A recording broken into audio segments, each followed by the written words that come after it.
Wow, can't believe what I've just stumbled on here. This is the government funded, government run Diabetes UK website. So you could say it's as official as you get. And I just happened to put in a search for, you know, can a low carb diet fix type 2 diabetes? Which obviously we all know it can. So low carb diets for type 2 diabetes remission. No cure, remission. People have different ideas on how low carb a low carb diet is.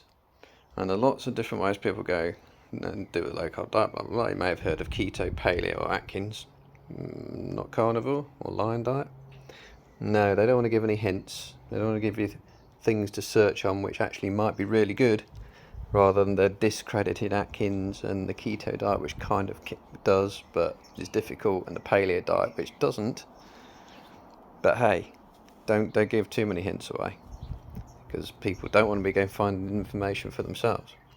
We say following a low carb diet means eating less than 130 grams of carbohydrates a day. 130 grams?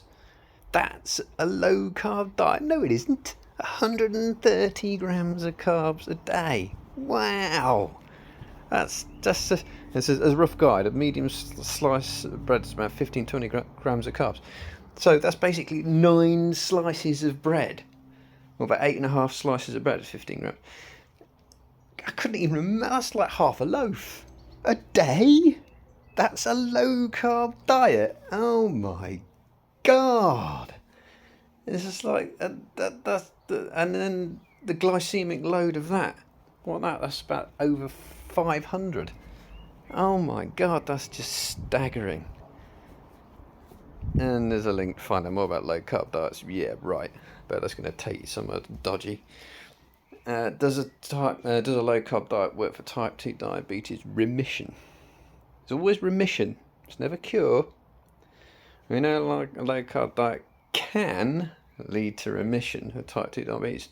No, it does. But not 130 grams worth, it doesn't.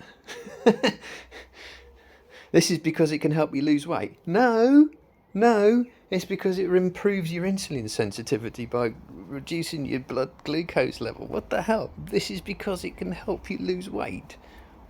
Weight is not the main indicator of type 2 diabetes.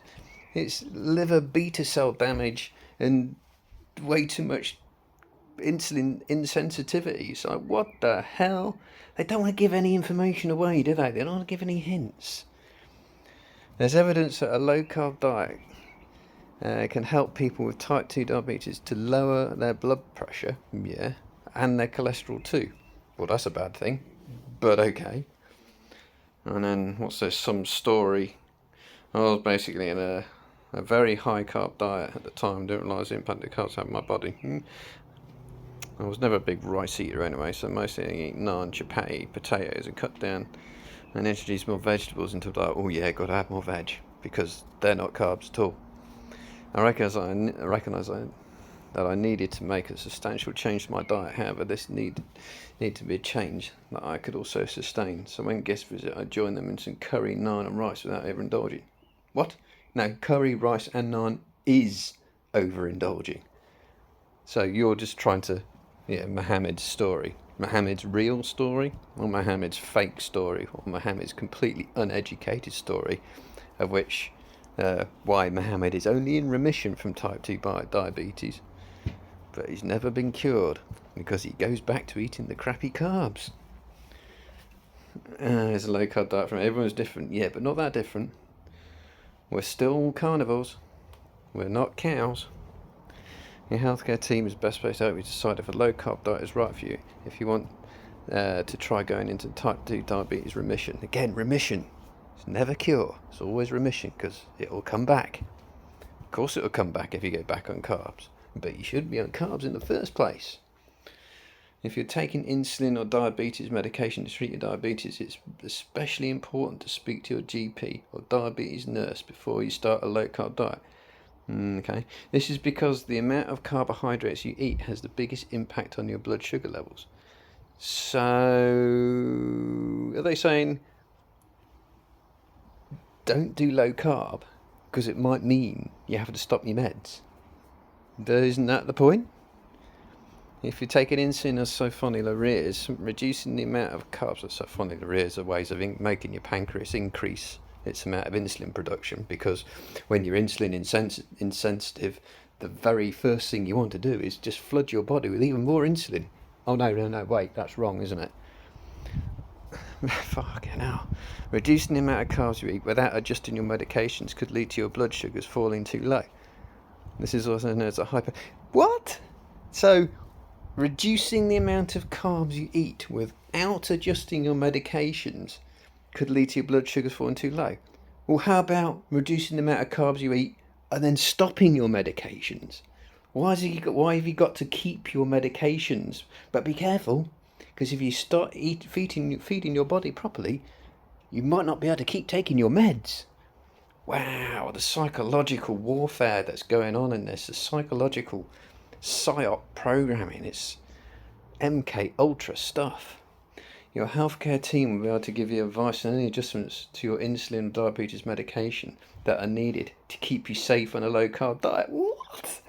It's just, oh my god! This is so well written. This is so well written. They've had some serious psyops guys go through this. So basically, they're just saying, yes, you can do low carb, but be careful, because if you go too low carb, you might have to stop your meds, and we don't want you stopping your meds. Oh no, you've got to keep taking your meds. Wow. Where was I? Some people find that one of the benefits of low carb diet is it's quite easy to follow. Yeah, it is. It's really easy. Meat, butter, eggs, done. And it's and when you're eating with when you're eating with other people, well, it's easy when you're eating with other people who don't do a low carb diet. You just don't be stupid. So, if having a diet that fits in with other people's point, it might be worth exploring. Well, is that the reason? So if having a diet that fits in with other people is important to you, it might be worth exploring. Well, how about a diet that just is right for your species? What kind of species appropriate diet? And then it's like, where can I find more information? And that's it. That's the entire page. Wow.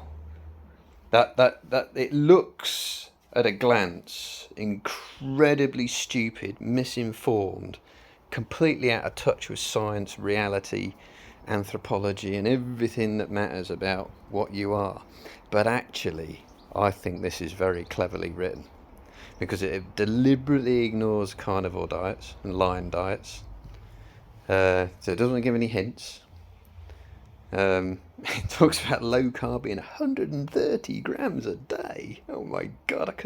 Even when I wasn't on a keto or carnivore diet, I still didn't eat anywhere near like 130 grams of carbs a day. Wow!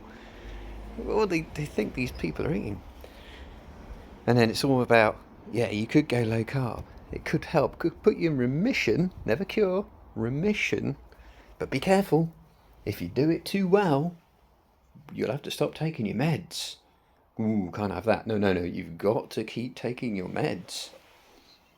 Because and you must always keep taking your meds. Because if you get to the point where you don't have to start taking meds, oh, that's bad. No, you better stop that. Because you've got to keep taking your meds. And that Mohammed story, that's bound to be fake. But it's bound to be fake. Anyway, wow, that's just... And you wonder why so many people think once they've got type 2 diabetes, that's it, they're on meds for life. Because that's what that is promoting. That is just scary. That really is scary. And it's such a short article as well. I mean, most people won't get down to they might not get through half that page before their attention span fails. Because they've got brain fog, because they eat carbs, and because their brain isn't working properly on the fats that it requires. Blah, blah, blah.